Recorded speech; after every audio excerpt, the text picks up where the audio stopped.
Siamo contro il partito governo, quel PD che oggi incarna questo, che accetta che ci sia un governo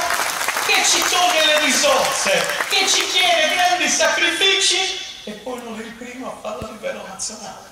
che ci dice di cantonate 600 milioni come se fosse la cosa più naturale, ma poi sta dando, voi amministrazione dovete intervenire, sta facendo diventare gli amministratori degli esattori